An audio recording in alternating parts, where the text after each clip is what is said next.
Hablaremos esta noche del esqueleto gigantesco del rey Teutobatus. Una historia extraordinaria, ¿no? Primero hay que decir que en casi todas las civilizaciones hay mitos que se refieren a gigantes. En los mitos griegos, desde luego, están los 45 titanes, unos monstruos incestuosos, de los que hablamos hace poquito, ¿no? Después están gigantes famosos que ayudaron, que eran hermanos de los titanes, y también, desde luego, eran enormes. El más famoso de los gigantes fue Orión, el arquero de Boca Juniors, hijo de Poseidón y Euriale, que sigue también en forma de constelación, la más hermosa de las constelaciones. Los mitos hebreos también registran y hablan de gigantes en la tierra, y hablan de cómo estos gigantes se unieron con las hijas de los hombres y procrearon hijos que fueron héroes famosos de la antigüedad. Los hebreos creían en un mundo anterior poblado por gigantes a los que llamaban jayanes, tan soberbios y molestos que Dios, sin un Hércules a mano, descargó el diluvio para deshacerse de ellos. Tal sería el fastidio de la divinidad, que prefirió destruir las maravillas por él creadas antes que sufrir su nefasta presencia, dice el doctor López Mato. Pero, en verdad, un gigante sobrevivió al diluvio. Era el rey Og de Bashan, que había hecho un pacto con Noé para viajar junto al arca. Iba agarrado atrás, me parece. Iba agarrado, no adentro del arca. Iba medio como agarrándose. Pero quizá esto no era necesario, porque la altura del gigante Og era tal que todo el agua del diluvio solo le llegaba a la rodilla. Además vivió mucho, y a lo largo de 3000 años pudo prolongar la enemistad entre los israelitas y los cananeos.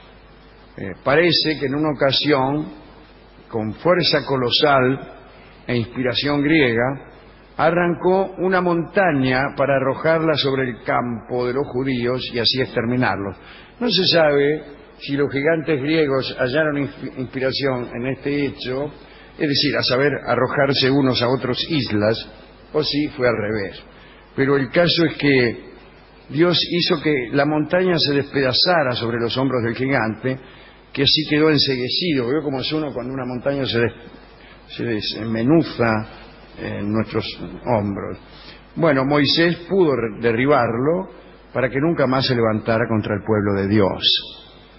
Hay una infinidad de mitos e historias de gigantes, y como hemos dicho, cada pueblo tiene el suyo propio, como símbolo quizá de un pasado glorioso, porque suele suponerse que el destino de las estirpes actuales es irse encogiendo.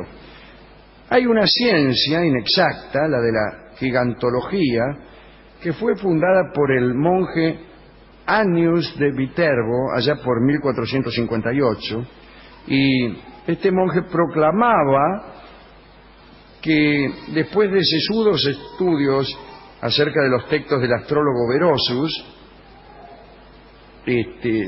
que tanto Adán como Noé eran ellos mismos gigantes, y nosotros, como acabamos de exponer, somos sus humildes y pequeños descendientes, y somos chicos, pequeños, por el peso de nuestros pecados. Parece mentira.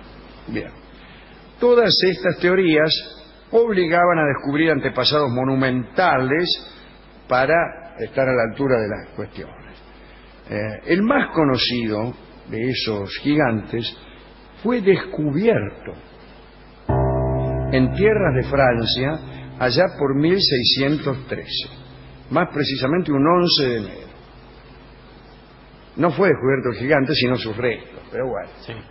Era el rey Teutobachius, que mencionáramos al principio, el rey de Cimbria, legendario por su fuerza, estatura.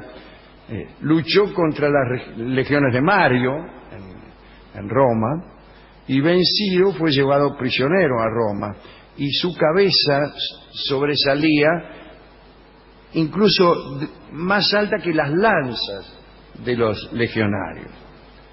Bueno, esa mañana de enero, mientras unos albañiles trabajaban en el castillo del marqués de Langón, tropezaron con una tumba en la que claramente se leía el nombre del legendario rey, Teutobachius, con todas las letras.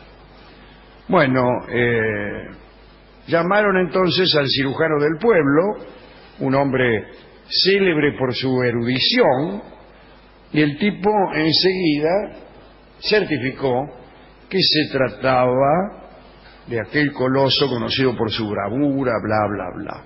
Símbolo, por otra parte, de la grandeza del pueblo galo. Teutobachius era un rey galo y estábamos en la Francia que había venido a instalarse como sucesora de aquel pueblo. La historia se dispersó de boca en boca y muy pronto prelados, nobles, campesinos desfilaban frente a los restos que habían encontrado, una enorme osamenta, unos huesos, pero muy, muy grandes. Mientras llegaban los visitantes y espiaban, el doctor Masuyer, que así se llamaba el cirujano célebre por su erudición, daba algunos comentarios y destilaba sus conocimientos históricos. Y finalmente este mismo cirujano sugirió que esta maravilla no podía ser solo conocida en un lugar tan apartado, y decidió compartir esta visión con toda la humanidad, empezando por París. Y se fue a París con todos los huesos. Los cargó en 7 carros. Calculan, ¿no?, la dimensión de los restos de aquel gigante.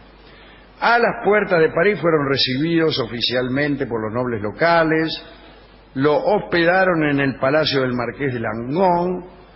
Bueno, y el tipo, y el cirujano, dele ostentar sus conocimientos ante duques, condes, miembros de la nobleza. Estos macanudos, satisfecha su curiosidad, a veces le dejaban algunos mangos al cirujano. Si tome por la molestia. Bueno, hasta el mismo rey, Luis XIII era el rey en aquel entonces, el hijo de Enrique IV, hizo conducir a Fontainebleau los restos de aquel gigantesco rey, antecesor de Luis XIII, ¿no?, para tener la oportunidad de examinarlo de cerca. Entonces lo llevaron ahí al palacio, habló con Masuyer, ¿no?, con el cirujano, aventuraron conjeturas sobre los enormes volúmenes que deberían ingerir ejércitos tan gigantescos como los que seguramente habría tenido ese rey. Bueno, el caso es que el cirujano Masuyer se convirtió en una celebridad. Empezaron a vender muchos libros acerca de Teutobachius, surgían nuevos eruditos que adornaban los ya enormes méritos del fallecido rey. Un colega y amigo de Masuyer, el doctor Nicolas Avicot, publicó otro tratado sobre gigantes, que eran los antecesores del gran pueblo francés y de su rey, a quien estaba dedicado el libro, no Luis XIII. Pero bueno, no todos estaban tan convencidos. Ahí salieron algunos a objetar. Apareció un famoso anatomista que fue el fundador del Jardín Botánico de París, Jean Rioland, y puso en duda el origen del coloso.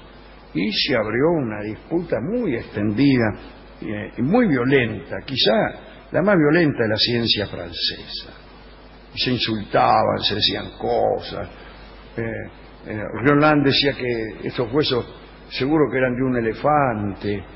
¿Desde cuándo hay elefantes en Francia?, le decía el otro. Bueno, hubo un montón de encuentros y hasta agresiones físicas, ¿no? Roland, dispuesto a demostrar el engaño, envió agentes secretos a las tierras de Langon, donde habían sido descubiertos esos huesos. Y después de unas copas de vino, lograron que los albañiles confesaran cómo el doctor Massoulier había hecho enterrar esos huesos. Ya me parecía. Le digo, yo lo sabía. No, ¿qué lo sabía si todavía no dijo qué pasó? Bueno, ¿qué pasó? Que ¿Cómo fue? Parece que el doctor Massoulier enterró los huesos, escribió él mismo el nombre del rey Franco y armó toda aquella comedia para su propio beneficio. Esto dijeron los albañiles. Mientras tanto, Massoulier había salido de gira con su osamenta, pero empezó a correrse la bolilla de que todo era una farsa, y entonces los negocios fueron cada vez peor. Cuando llegó a Marsella, se vio obligado a compartir la exposición con unos comediantes, unos bufones que recitaban ofensivos epigramas contra justamente el propio cirujano, ¿no? Así que tuvo que abandonar aquella gira, las deudas se acumulaban, y al compungido Massoulier no le quedó otro remedio que dejar el esqueleto, lo tuvo que dejar como pago en un hotel por su estadía, y volvió cabizbajo a su pueblo para retomar su oficio de cirujano y nada más. Los huesos fueron respetuosamente guardados, posiblemente por el acreedor, el dueño del hotel, ¿no? Y estos pasaron de generación en generación hasta que 200 años después, uno de los descendientes de aquel hotelero hizo examinar los huesos por el doctor Joannet de la Universidad de París. Y Monsieur Joannet llegó a la conclusión de que no pertenecían ni a un gigante ni a un elefante, sino a un mastodonte. Esta es la farsa que quería contarles hoy, que contiene una enseñanza. ¿Cuál es? No sabría decir, pero probablemente esta. Hay que desconfiar cuando se nos muestran maravillas, especialmente si se trata de gigantes o de restos óseos de reyes de la antigua Galia. Yo cuando viene un cirujano y me dice, mire el semejante hueso que tengo aquí, sí, inmediatamente me doy cuenta de que se trata de una farsa. Pero veo que a veces hay paleontólogos, por ejemplo. Sí, claro. Que le muestran todas mentiras. Pero es que los que están en el Museo de Ciencias Naturales, son todas mentiras, dinosaurios, son de yeso, esqueletos enteros. No hay tal cosa, no. Son cuentos chinos, señor. No, cuentos chinos no sí, son. Todo. Yo a veces paso por el Museo de Historia Natural y me asomo a la puerta y le grito para adentro: ¡mentiroso! ¡Sin vergüenza! ¡Chorro! ¿Pero qué chorro? ¿Por qué sí, señor, eso? Porque son todos de plástico los huesos que hay ahí. No, ¿sabe qué hacen? Quizás tienen 2 o 3 huesos del dinosaurio. Sí. Y reconstruyen. Sí, claro, son huesos conjeturales. Bueno, no, lo otro lo reconstruyen. Conjeturales. Para que usted tenga idea, porque si yo le traigo acá, por ejemplo, una costilla de un dinosaurio, Mentira, ¿Usted señor. puede creer que eso es que parte de un instrumento musical, de un cello? No. ¿Cómo voy a creer semejante idiotez? Parte de una embarcación. Pues vio que tiene Eso una- podría ser una parte de una curvatura. embarcación. Hay gente que descubre botes y dice que son huesos de dinosaurio. Claro, un caparazón. Y se los vende al gobierno. ¿Se los compra el gobierno? No. Bien, hemos ido a la discoteca y me contó el discotecario que en su casa él había encontrado enterrado Sí. un tesoro. ¿Un tesoro de qué valor? ¿De qué? Un valor que me dijo él no había tenido tiempo de desenterrarlo del todo, pero que me lo vendía a mí por 500 pesos ahora. Bueno, pero no me parece muy confiable eso. Y le digo, ¿tan barato? Sí, es un tesoro que vale tranquilamente 10 millones de libras. ¿Y por qué no lo desentierra él? Porque necesita los 500 pesos ahora.